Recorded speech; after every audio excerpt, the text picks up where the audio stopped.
Hello, little boy.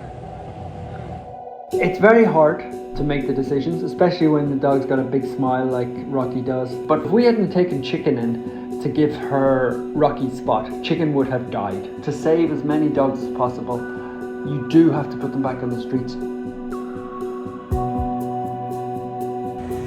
I've actually spotted Rocky around quite a few times, but he sort of lived between a few houses. Even though he was a street dog, he was always well fed and well looked after in the neighbourhood, although he was a street dog.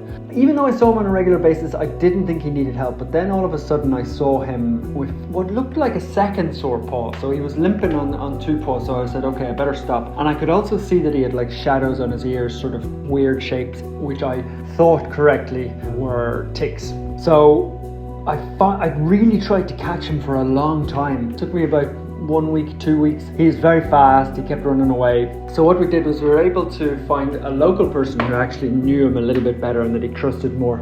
And they were eventually, this was after about 10 days, able to get him into a box for us. And we were able to take him back to the land. And once we got Rocky back to the land, you could see that his ears were totally infested. He was very weak. His blood tests that we did at the vets were extremely bad, that he had tick fever and parasites in his blood. So first job was to take all the ticks out. We did that with medicine and manually, and my God, they were crawling all over him and he must have been in so much pain. So that was like an instant relief. A very brave boy, Rocky. You're a very brave boy, aren't you? And you could see Rocky get better and better by the day. And the biggest change was that he trusted me and he trusted other people. Within about 2 to 3 days, he quickly figured out that we were there to help him. A little bit excited there, Rocky. I think it's fair to say you're a little bit excited, aren't you?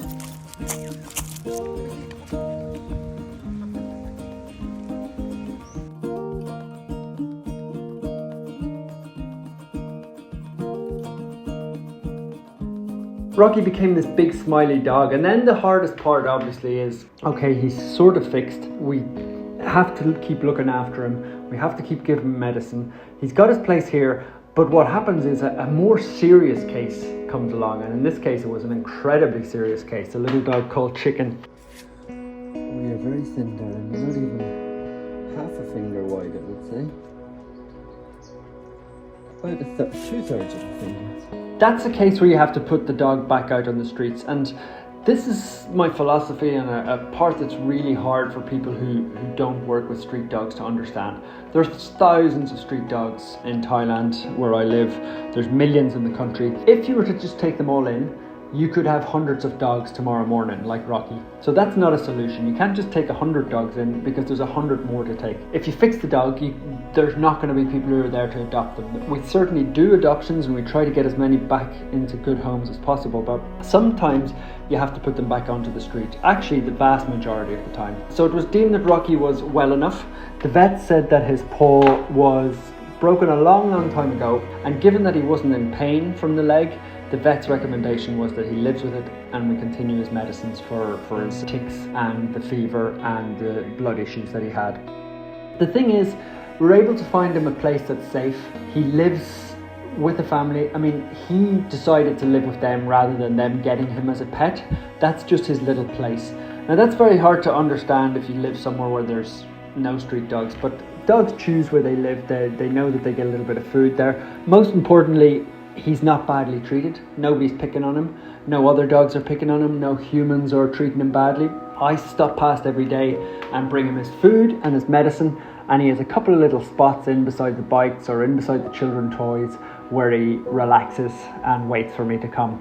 The most important thing to understand is that it's a juggling act. It's very much like triage when you're looking after street dogs. You've got to pick the ones that are the most sick.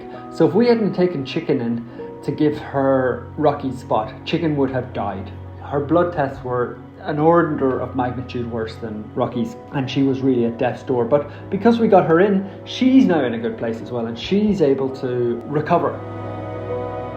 It's very hard to make the decisions, especially when the dog's got a big smile like Rocky does and is so happy and joyous in life. But for the greater good and to save as many dogs as possible, you do have to put them back on the streets. You do have to focus on sterilising the dogs. You have to find medical treatments that you can do out and about. Rocky, I would love to have as a pet. I would love to find him a home.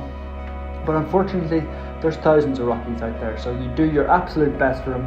You clean them up, you give them good medicines, you put them in a safe place, you drop them off food every day, and that is as good a result as Rocky could wish for, and it certainly leaves them in a much better place than where we found them. So the key is to repeat that over and over again. I wonder how Chicken's doing. She's like a new dog. There she is.